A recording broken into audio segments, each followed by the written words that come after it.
Hello everyone, आप सभी को मेरा नमस्कार। मैं श्रवण कुमार आप सभी लोगों का मैथ मीडिया पे स्वागत करता हूं।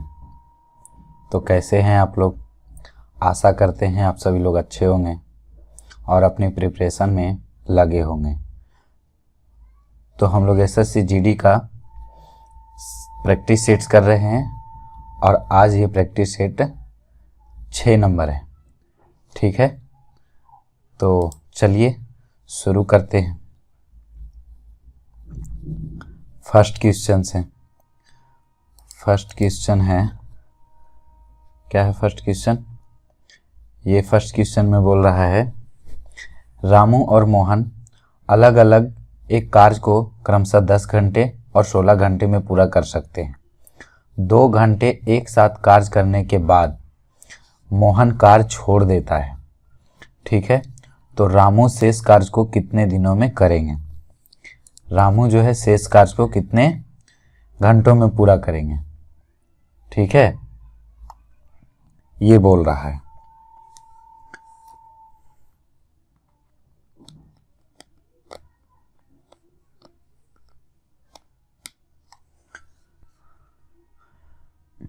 तो इसमें क्या है, रामू जो है रामू 10 घंटे में करता है और मोहन जो है कितने घंटों में कर रहे हैं? तो मोहन जो है 16 घंटे में करते हैं। तो ये दोनों का जो एलसीएम होगा वो एलसीएम हम क्या मान लेते हैं? एलसीएम हम मान लेंगे कि टोटल वर्क। तो 10 और 16 का एलसीएम 80 होगा और 80 हम लोग मान लिए क्या चीज़? 80 जो है टोटल वर्क है। तो इसका क्षमता निकाल लेते हैं। तो 10 ही 80, 8 इसका क्षमता है और 16 पचे 80। ठीक है, अब बोलता है कि 2 घंटे एक साथ कार्य करने के बाद मोहन कार्य छोड़ देता है। तो 1 घंटे में दोनों करेगा तो 8 5 13 काम करेगा और 2 घंटे में करेगा तो 13 दूनी 26 काम करेगा।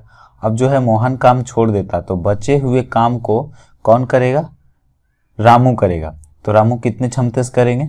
8 क्षमता से। तो 8 से भागा दे देंगे तो ये क्या निकल जाएगा? इसका ये समय निकल जाएगा रामू जो शेष कार्य को करेगा। तो इसको घटा दो तो 10 में से हो गया 4, बचा कितना? 7 में से 2 गया तो 5, 54/8। अब इसको 27 दूनी 54 और ये 4 दूनी 8, तो 27/4। तो अब इसे देख लो कौन आ रहा है? 27/4। ये इसको यदि करते तो 6 चौका 24 और 24 3 27/4। तो कौन है ऑप्शन? 6.3/4, option number 3। नेक्स्ट, इसमें क्या है? इसमें बोल रहा है 20 लीटर और 36 लीटर के 2 कंटेनरों में दूध और पानी का अनुपात 3:7 और 7:5 के अनुपात में है। यदि दोनों कंटेनरों को एक दूसरे में मिश्रण कर दिया जाता है, एक दूसरे से मिश्रण कर दिया जाता है, तो दूध और पानी का अनुपात क्या होगा? देखो यहाँ पे एक 20 लीटर है और एक 36 लीटर का है। तो पहले वाला का अनुपात कितना है? 3:7 में है। ठीक है, और दूसरे वाला का अनुपात कितना है? तो 7:5 के अनुपात में। ये कितना हो रहा है जोड़ करके? 10। लेकिन ये कितना है टोटल? 20 लीटर है। तो इसे 20 लीटर कर दो तो 2 से गुना करेंगे, तो इसे भी 2 से और इसे भी 2 से गुना करेंगे।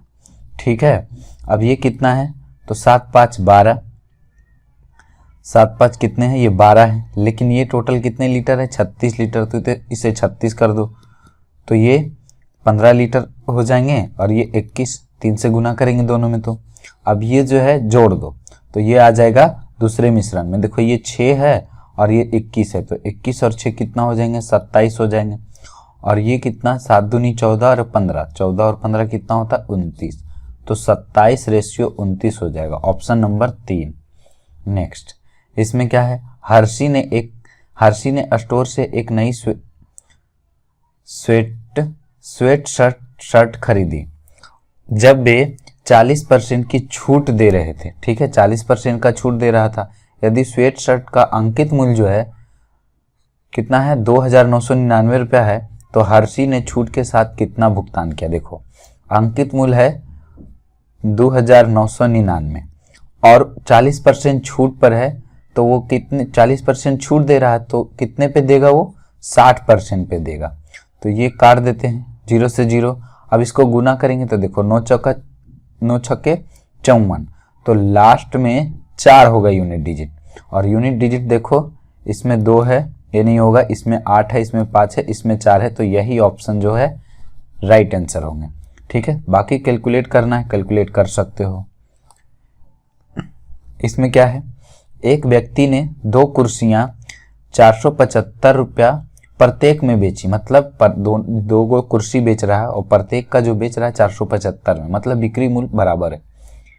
एक पर 25% का लाभ और दूसरे पर 20% की हानि हुई। यदि दोनों कुर्सियों को 575 रुपये में बेचा होता, 475 की जगह 575 में बेचा होता, तो उसका लाभ या हानि प्रतिशत क्या होगा। तो देखो क्या है, 25% है, तो 100 का सामान कितना में बेच रहा है, ये 25 में बेच रहा है, तो 125 हो जाएगा। 100 का सामान 25% लाभ में बेच रहा है, मतलब 100 का सामान कितना में बेच रहा है, 25% लाभ पर, तो 125। इसे काट के लिखेंगे तो ये कितना हो जाएगा, ये हो जाएंगे 25 से 25 चौका 100, 25 25 25 80। इसी प्रकार इसको करेंगे 20% हानि पर, मतलब 100 का सामान 20 हानि में बेचेगा, 80 में बेचेगा, तो इसे काट के लिखेंगे तो ये कितना हो जाएंगे, ये 5 और ये 4, मतलब 5 का सामान जो है 4 में बेच रहे हैं। ठीक है, 5 का सामान 4 में बेच रहे हैं। अब बोला कि प्रत्येक को बेच कितना में रहा है, 475 में, प्रत्येक को मतलब दोनों का बिक्री मूल्य बराबर है, तो यहाँ बिक्री मूल्य बराबर कर दो। तो ये क्या करेंगे, इसमें जो है 4 से गुना कर दो, तो इसमें भी 4 से गुना करेंगे, इसमें 5 से गुना करेंगे, तो दोनों देखो बराबर हो गया, तो इसमें भी 5 से गुना करेंगे। अब ये 4 चौका 16 और ये 5 25, तो 16 और 25 कितना होंगे, 41। 16 और 25 कितने हो गए, 41। यहाँ से ये टोटल कितना हो गया, 20 और 20 ये हो गया 40। ठीक है, 41 का सामान जो है 40 में बिक रहा था पहले, लेकिन अब क्या बोलता है, टोटल ये 40 है, टोटल मूल्य यहाँ पे 475 है, तो प्रत्येक को बेच रहा है तो दोनों निकालेंगे, तो 475 और 475, तो एक को 475 में बेच रहा है, दूसरा भी 475 में, तो टोटल बिक्री मूल्य कितना हुआ, ये जोड़ दो, 5 5 10 7 7 14 और 1 15 और 4 4 8 1 9, तो कितना 950। यहाँ पे कितना बेच रहा है, 40 में बेच रहा है। ठीक है, अब हमें क्या चाहिए, क्रय मूल्य चाहिए, तो 41 से गुना करना पड़ेगा, तो 41। अब ये आ गया क्रय मूल्य, अब ये जो वैल्यू आया है ये इतना आया क्रय मूल्य। अब हमें क्या चाहिए, क्या बोल रहा है कि यदि 575 में बेचा जाए तो कितना का लाभ होगा, तो इसका रेशियो ले लेते हैं, ये 575 हो जाएंगे, ये क्रय मूल्य हो गया, ये कॉस्ट प्राइस हो गया, ये सेलिंग प्राइस हो गया। ठीक है, दोनों वस्तु को बोला है प्रत्येक को 575 में, तो टोटल निकाल रहे हैं ना, तो 2 से और गुना करना होगा, तो टोटल निकल जाएगा। अब यहाँ से ये जो है काट दो, तो देखो कट गए, 0 से 0 कट गए, काट दिया। अब ये 19 25 95, 5 से काटे तो 19, इसको देखो 5 से काट दो, तो ये 5 से कटेंगे तो कितना आएगा, 5 एकम 5 और 15 25 75। ठीक है, अब कुछ कट रहा है तो कुछ भी नहीं कट रहे हैं अब। ठीक है, तो अब गुना कर देते हैं, तो 19 एकम 19 का 9 और बाकी हाथ में 1 और 19 चौ 76 1 77। ठीक है, अब यहाँ से 4 से इधर गुना करेंगे, तो 4 दूनी 8 और 15 8 20 से बाकी हाथ में 1 8 और 1 9। अब देखो ये इतना का सामान इतना में बिक रहा है, तो कितना % का लाभ होगा ये पूछ रहा है। ठीक है, कितना का लाभ होगा, तो कितना ज़्यादा है तो घटा दो, तो यहाँ से 10 में से 9 गया तो 1 बचा, 1 11 में से 7 11 में से 7 गया तो 4 और ये बच गया 8, तो ये कितना हो गया 8 में 7 गया तो 1 बचेगा, ये 700 कितना हो गया 79। अब परसेंटेज निकालने के लिए 100 से गुना। हाँ, जब इसको देखो, अब इसे जो है देखो कैलकुलेट करते हैं, तो देखो 141 पे 00 है और यहाँ पर 779 है। अब ये इसको करेंगे तो कितना वैल्यू आएगा ये। ठीक है, अब देखो ये 7 से लगाते हैं 2 मरतबे, तो 7 दूना 14 आ रहा है।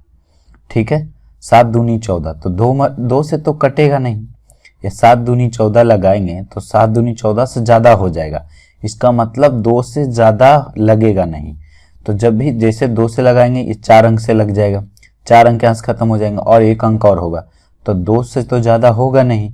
इसका मतलब है कि 1 से ही लगाएंगे भागा, और 1 से ज़्यादा, 1 से 2 से, बाकी सभी देखो ऑप्शन 2 से ज़्यादा है, ये भी 2 से ज़्यादा, ये तो 41 है और ये भी 45 है, तो ये ऑप्शन तो होगा ही नहीं। तो रब बच गया कौन, ये वाला ऑप्शन। ठीक है, तो कितना होगा, 18% लाभ होगा। जब इसको हम कैलकुलेट करेंगे तो 18% के लगभग आएंगे इसका आंसर। ठीक है, बाकी इसको अगर कैलकुलेट करना है तो कैलकुलेट कर सकते हो, बाकी हम ऑप्शन से देख लिए इसे। ठीक, नेक्स्ट इसमें क्या है, एक कार जो है 108 किलोमीटर प्रति घंटे की चाल से एक निश्चित दूरी 3 घंटे में तय करती है। चाल 27 किलोमीटर कम कर दी जाती तो कार द्वारा समान दूरी को तय करने में लगा समय क्या होगा। ठीक है, तो पहले तो ये पता करना होगा कि ये दूरी कितनी तय की। तो 108 किलोमीटर से चल रहा है, ठीक है, 3 घंटे तय किया, तो टोटल दूरी हमारे पास हो गया, दूरी बराबर होता है चाल गुने समय। दूरी बराबर क्या होते हैं, दूरी बराबर होता है चाल गुने समय होता है। ठीक है, चाल गुने समय, तो ये चाल गुने समय कर दिए दूरी बराबर। ठीक है, तो यहाँ से 108 और ये 3 घंटे, तो कितने हो गए टोटल दूरी, 108 गुने 3 हो गए। अब बोलता है 27 किलोमीटर कम कर दिया जाए, तो 108 से चल रहा था और ये 27 कम कर दिया जाए तो कितने बचेंगे, 81 बचेंगे। 108 में 27 घटाएंगे तो कितना बचेगा, ये 81 बचेंगे। ठीक है, तो बोलता है अब तय करने में कितने घंटे लगेंगे, बस इसे कैलकुलेट कर दो। ये दूरी था और दूरी में से चाल से भागा दिए तो हमारे पास क्या निकलेगा, समय निकलेगा।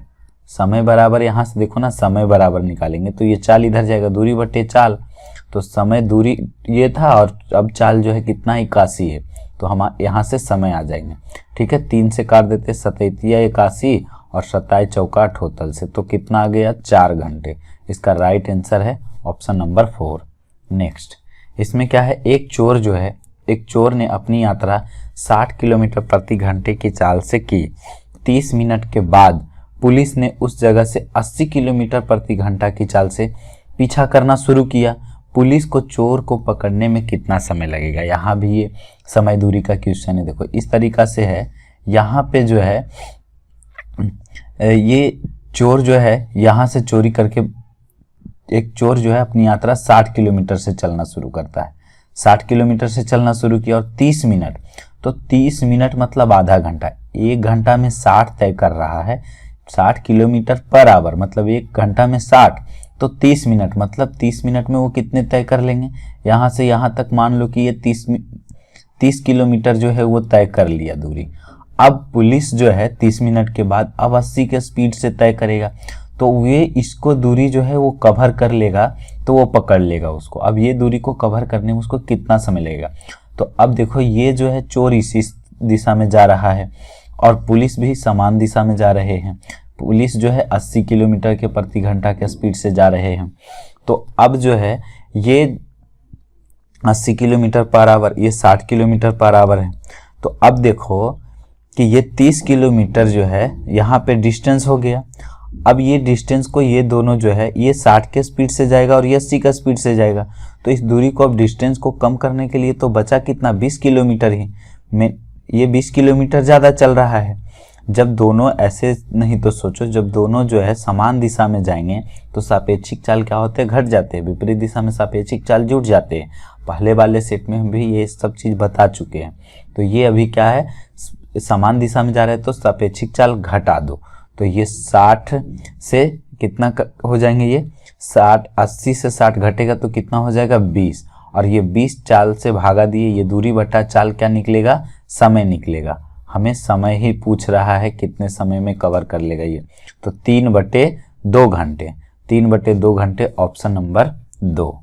नेक्स्ट, राहुल एक निश्चित दूरी 4 किलोमीटर प्रति घंटे की चाल से और उसी मार्ग में 3 किलोमीटर चाल से वापस आता है, तो पूरी यात्रा की औसत चाल क्या होगी। एक ही क्वेश्चन में 3-3 क्वेश्चन जो है समय दूरी से पूछे हैं क्वेश्चन, एक ही सेट में। ये सेट जो लिए हैं 2023 का, 2023 में जो पूछे थे एसएससी जीडी का, वो सेट लिए हैं हम। ये 4 किलोमीटर प्रति घंटा से जाता है और 3 किलोमीटर से आता है। तो हम बता चुके जब दूरी समान होते तो औसत चाल क्या होता है, औसत चाल होता है 2x/x + y। तो यहाँ पे मान रख दो, तो 2 × 4 × 3 बटे, और ये 4 और 3 कितना हो जाएंगे 7। तो ये 4 दूनी 8 और 3 24/7। तो 7 21 और 3 बचा तो पॉइंट हो जाएंगे 3, तो 30, फिर 7 चौका 28, तो लगभग 3.43 किलोमीटर ये आ जाएगा।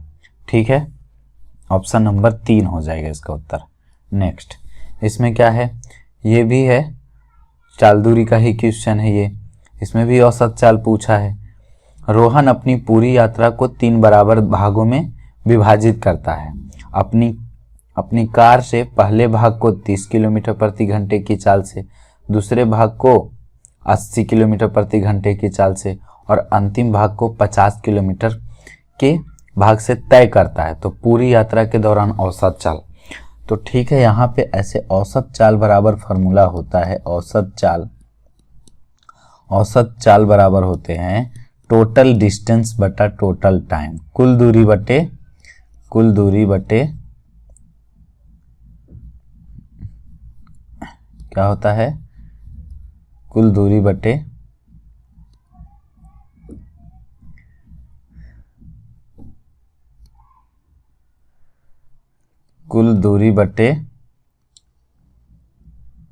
कुल समय। ठीक है, कुल दूरी बटे कुल समय, मतलब टोटल डिस्टेंस बटे टोटल टाइम होता है। तो यहाँ पर टोटल डिस्टेंस कितना होगा, टोटल डिस्टेंस हम मान लेते हैं 3 बराबर दूरी है, तो ये तीनों का जो एलसीएम है वो डिस्टेंस को हम मान लेते हैं। ये तीनों का जो एलसीएम होगा 30, 40 और 50, 30, 40 और 50 का एलसीएम कितने हो जाएंगे, 30, 40, 50, 3, 4, 5 का जो एलसीएम होगा 60, तो 600 मान लेते हैं। टोटल दूरी जो है 3 बराबर दूरी है, तो 3 बराबर दूरी में पहला 600 ये है, ये होगा, ये फिर 600 ये होगा, और ये फिर 600 इस तरह से तय करता है। तो 600 600 600 कितना हो गया टोटल डिस्टेंस, 1800 हो गया। अब कुल समय चाहिए, तो ये 600 के स्पीड से है और 30 किलोमीटर, ये 600 किलोमीटर की दूरी है, ये 600 किलोमीटर की दूरी और 30 के स्पीड से चलेगा, तो कितना समय लगेगा, इससे भागा दे दो, तो कितना आ जाएगा, ये 20 या 60, ये आ जाएंगे 20 घंटे प्लस। अब उसी प्रकार 40 है ये, तो 40 से भागा देंगे तो ये 0 से 0 कटेगा, 15 चौके 60, तो कितना आ जाएगा, ये 15 घंटे। उसी प्रकार इससे भागा लगाएंगे तो इसका समय आ जाएगा, तो ये कितना आ गया, 12, 25, 60, 12 आ जाएगा, ये 12 घंटे। अब हमारे पास टोटल, अब ये हो गया औसत चाल, जो आंसर होगा वही सेटिस्फाइड करेगा, जो आंसर हो जाएगा ये 1800 ऊपर में। अब इसे जोड़ दो, कितना हो रहा है, ये 15 और ये 15, 12, 27 और 27 और 20, 47, और 47 जो है 2 ऑप्शन में है, तो हमें कैलकुलेट करना पड़ जाएगा। तो देखो 0 लास्ट में लाना है, तो देखो किससे 0 आ जाएंगे, 7 × 8 = 56, 7 × 8 = 56, 6 आया, 6 और 4 जोड़ेंगे तो 0 आ गया। ठीक है, इससे को देखो ये दोनों तो होगा ही नहीं क्योंकि पूरी कट नहीं रहे हैं। यहाँ से 7 × 5 = 35 और 35 और 4, 7 × 5 = 35, 5 आएंगे और 5 में फिर 4 जोड़ेंगे तो 9, तो ये तो नहीं होगा। ऑप्शन होगा जब भी ये, हम इसे पूरा कैलकुलेट नहीं करेंगे, जब भी ऐसा आएगा और ऑप्शन हमारे पास है तब। ऐसे कैलकुलेट भी करोगे तो कितना आएगा, 38.14/47 ही आएंगे। ठीक है, नेक्स्ट,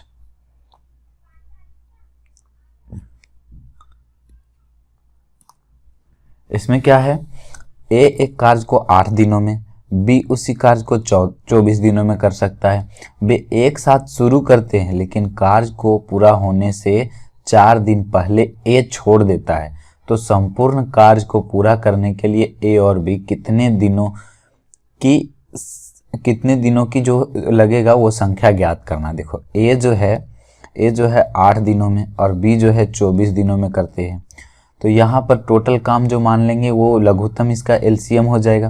तो 24 है, तो 8 तिया 24 और 24 एकम 24, ठीक है। तो 24 टोटल काम है। अब देखो क्या बोल रहा है, 4 दिन पहले ए छोड़ देता है। तो हम क्या करेंगे, इसको ए जब पहले छोड़ देता है तो ध्यान रखना कि हम उसको ऐड करेंगे। काम होने से पहले यदि छोड़ता है तो उसको ऐड करेंगे, और काम शुरू होने के बाद यदि छोड़ता है तो उसको माइनस करेंगे। इस बात को ध्यान रखना। हम क्या बोले कि यदि काम लास्ट होने से पहले यदि छोड़ता है तो हम उसको ऐड करेंगे, और शुरू होने के बाद यदि छोड़ता है तो उसको माइनस करेंगे। और नहीं तो इस तरह से समझो कि जैसे 4 दिन पहले छोड़ रहा है तो हम क्या करेंगे कि इसको 4 दिन और काम करवा लो, एक को 4 दिन और काम करवा देते हैं। तो ये पूरी अब दोनों साथ में जाएगा। 4 दिन ही पहले जाता है तो बी 4 दिन बाद जा रहा है, तो हम इसको क्या करते हैं, ए को भी 4 दिन और करवा लेते हैं, और काम करवा लेते हैं 4 दिन। तो जब 4 दिन और काम करवाएंगे तो ये 3 क्षमता एक दिन में कर रहा है, तो 4 दिन में टोटल कितने और काम कर देंगे, 12 काम और कर देंगे।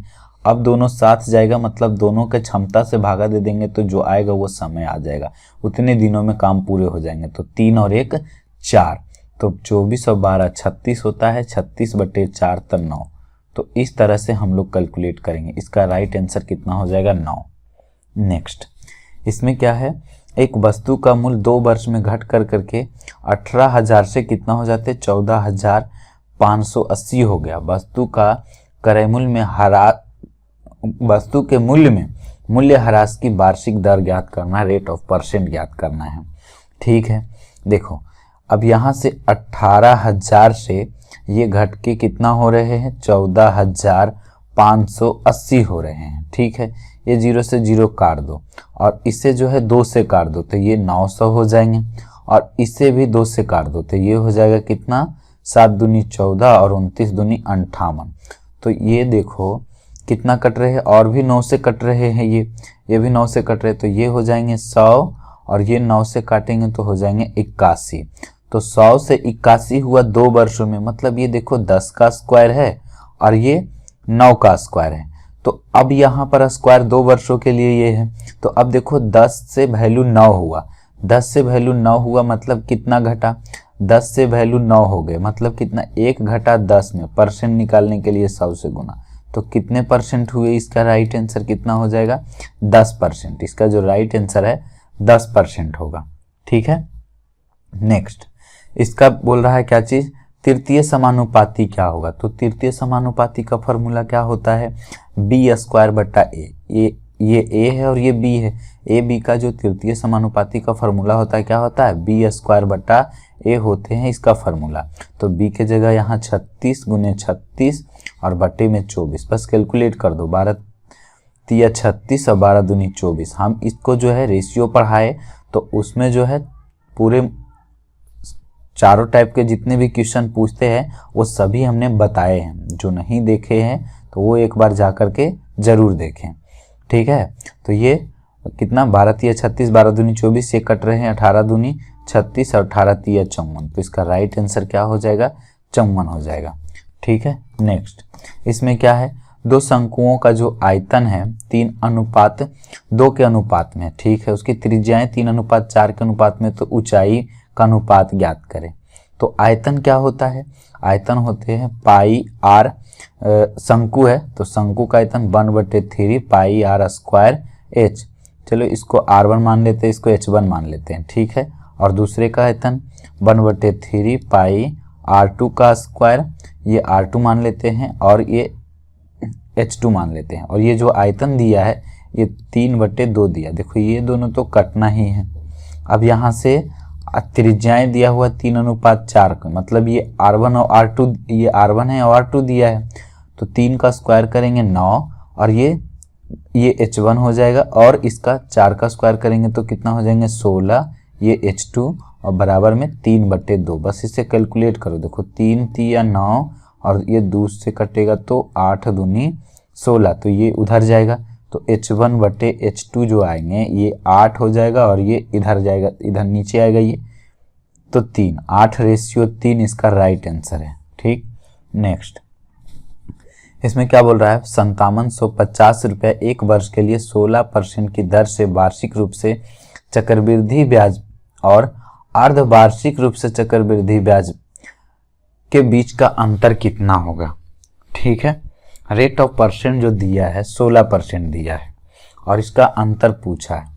देखो 2 वर्षों में जो होता है, 2 वर्षों के लिए क्या होते हैं, 2 वर्षों के लिए निकालेंगे तो 2 वर्षों के लिए सक्सेसिव का फॉर्मूला क्या होता है, सक्सेसिव का जो फॉर्मूला होता है 2 वर्ष पहले तो बोला कि चक्रवृद्धि होने वाले ब्याज और अर्धवार्षिक रूप से, ठीक है, अर्धवार्षिक रूप से चक्रवृद्धि ब्याज में होने वाले ब्याज का अंतर ज्ञात करना है।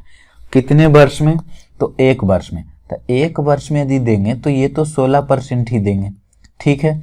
लेकिन जब इसी चीज को अर्धवार्षिक के रूप में यदि लगाएगा तो टी जो होते हैं दुगना हो जाते हैं। टी कितना हो जाते हैं, टी 2t हो जाएगा। समय जो है 1 वर्ष है अभी, तो ये 2 ईयर हो जाएंगे। यदि अर्धवार्षिक लगाएगा तब, ये वार्षिक रूप से है, अर्धवार्षिक में 2 वर्ष हो जाएंगे और रेट ऑफ परसेंट जो होता है आधा हो जाता है, तो आर जो हो जाएंगे 8% हो जाएगा। तो इसका तो 16% होगा 1 वर्ष का।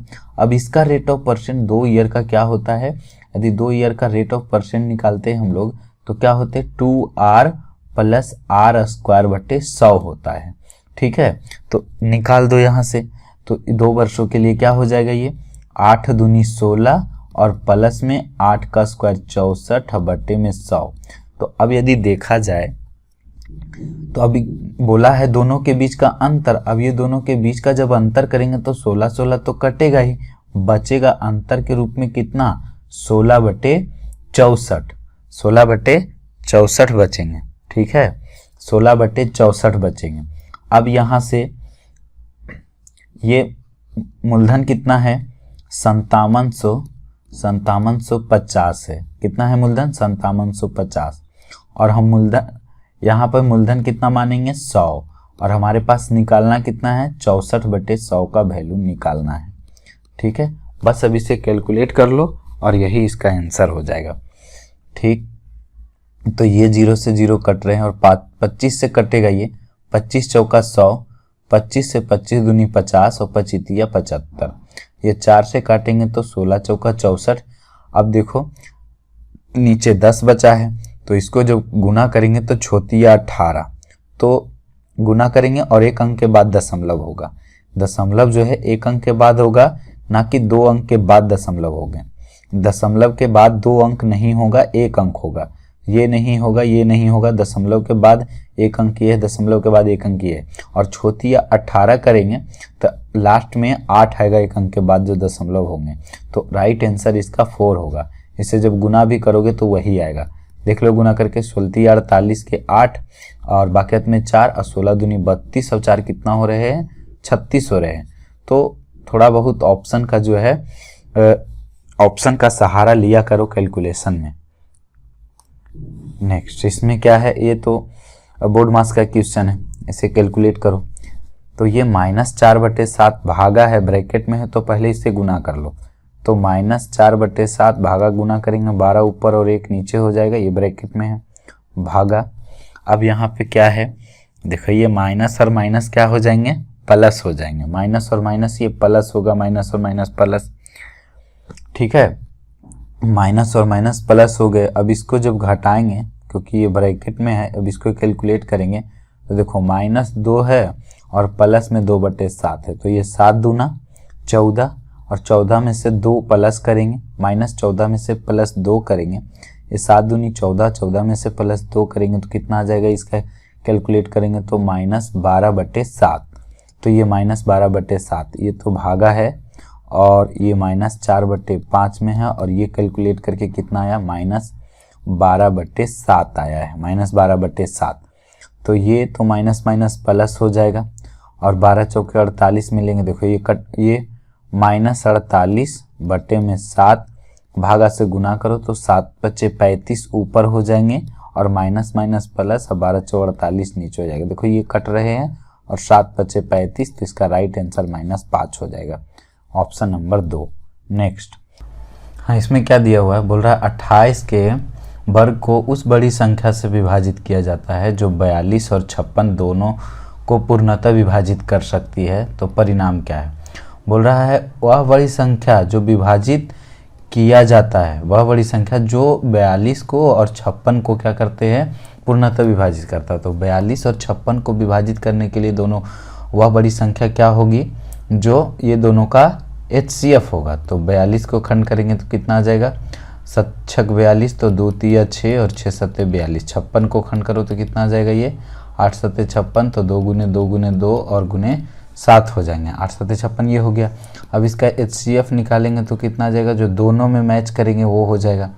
तो इस तरह से 7 और ये 2, तो कितना हो गया, 2 सत्ते 14।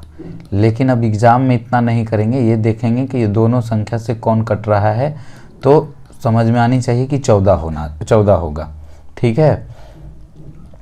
अब बोल रहा है 28 का वर्ग, तो 28 का वर्ग को विभाजित करना है इस संख्या से, तो परिणाम कितना होगा, तो 28 का स्क्वायर करेंगे, 28 गुने 28 और ये 14 से डिवाइड कर दो, तो 14 दूनी 28 और 28 दूनी 56, तो इसका राइट आंसर क्या हो जाएगा, 56 हो जाएगा।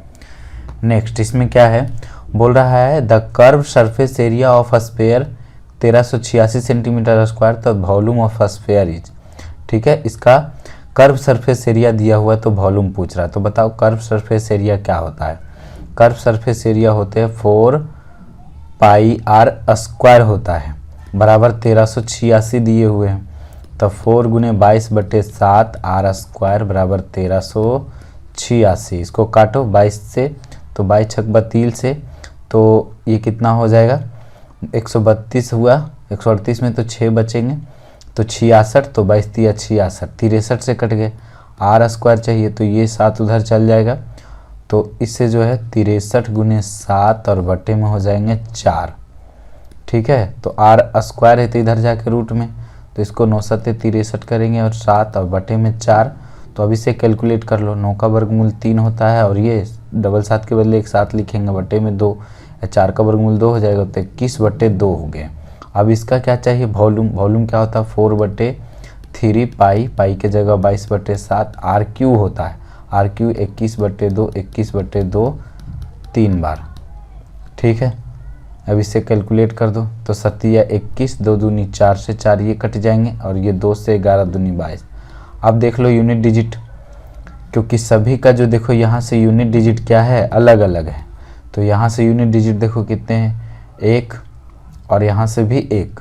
ठीक है, तो 1 की कम 1 ही आ रहे हैं, तो एक ही ऑप्शन में 1 है, तो आंसर 3 हो जाएगा। अब इसे गुना भी कर सकते हो, तो 11 और 421 गुने 21 कितना होते हैं, 441 हो जाएंगे।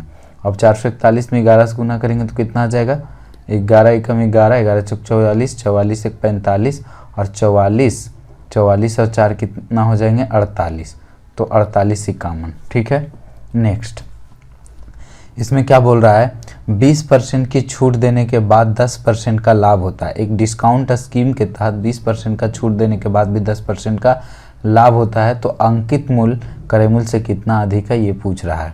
तो देखो क्या होंगे इसमें, इसको सोल्व करने के लिए क्या करेंगे, एक फार्मूला बताए थे हम इस तरह से कि CP/MP बराबर होता है 100 माइनस D/100 प्लस P।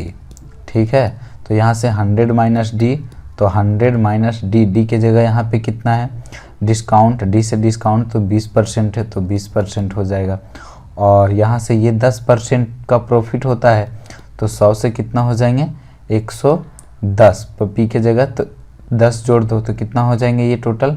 अब इसे कैलकुलेट कर दो, तो 100 से 20 घटाएंगे कितना हो जाएगा, 80 और ये 110। ठीक है, तो अब देखो बोल रहा अंकित मूल्य क्रय मूल्य से कितना अधिक है, तो क्रय मूल्य 8 है, 8 से देखो कितना ज़्यादा है, ये अंकित मूल्य 3 ज़्यादा है, कितना में, तो क्रय मूल्य को नीचे रखना है, 8 गुने 100। ठीक है, तो अब देखो ये 300/8 आ गया। अब इसे कैलकुलेट करोगे तो कितना आएगा, ये इसे कैलकुलेट करोगे जैसे 1/8 का वैल्यू जो होता है परसेंट में वो 12.5 होते हैं, तो 3/8 का कितना होगा, 12 तिया 36, 12 तिया 36 और 1.5 कितना हो जाएगा, 37.5। इसे भी कैलकुलेट करोगे तो 37.5% ही आएंगे। नेक्स्ट इसमें क्या है, एक मेज जिसका अंकित मूल्य 300 रुपया है, 20% और 10% की 2 क्रमिक छूट पर बेचा जाता है। इसके अलावा नगद भुगतान पर और 5% की छूट की पेशकश की जाती है। तो मेज के लिए नगद मूल्य क्या है? ठीक है, तो इसे बहुत छूट मिल गया। पहले तो 300 था, छूट मिला 20 का, 80 में बिका। फिर इस पे छूट मिला 10% का क्रमिक छूट मिला, तो कितना में बिकेगा? 90 में बिकेगा। ठीक है, अब उस पर भी नगद भुगतान के लिए 5 पे छूट मिलेगा, तो कितना में? 95 में। अब इसे कैलकुलेट करना है, तो कितना आएगा? ये 00 से 00 ये कट जाएंगे, 20, ये 00 से ये 00 काट दो, ये कट गए। ये हो जाएंगे 19 पचे 95 और 20 पचे 100, 19 पचे 95 तो 20 पचे 100। और ये अगर जो 4 से काटते हैं तो 4 दूनी 8 और ये हो जाएंगे 4 पचे 20। बस अब इसे कैलकुलेट करना है, तो कितना आएगा? 99 71 से 171 और 3 दूनी 6 बटे में 5 है। ठीक है, वैसे यहाँ पे एक अंक आया है 9, तो संख्या वही होगी जो 9 का मल्टीपल होगा। तो देख लो 9 का मल्टीपल कौन है? 5 4 9 और 4 2 6, तो ये 9 का मल्टीपल नहीं है। ये हो गया 5 2 7 2 9, ये 9 का मल्टीपल है, ये हो सकता है। 5 2 7 7 2 9 1 10, ये नहीं है।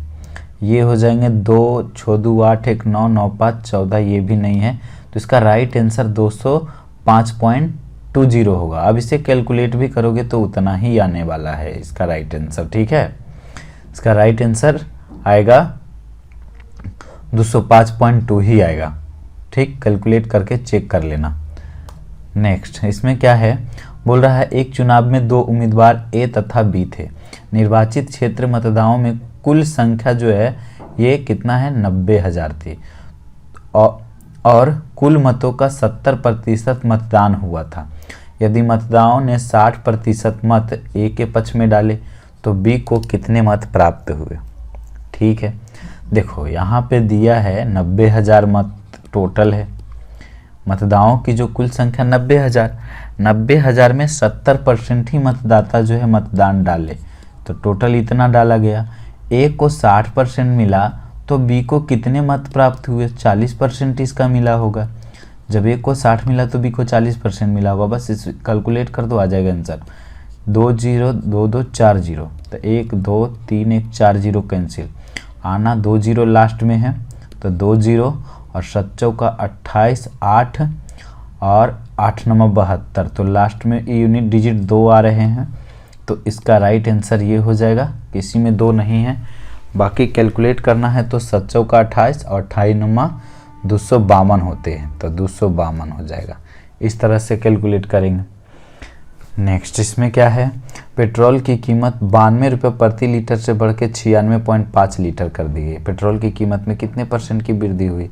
देखो 92 था, 96.5 हो गया। कितना बढ़ा है? तो 4.5 बढ़े। कितना में? 92 में गुने 100। बस यही आंसर होगा इसका।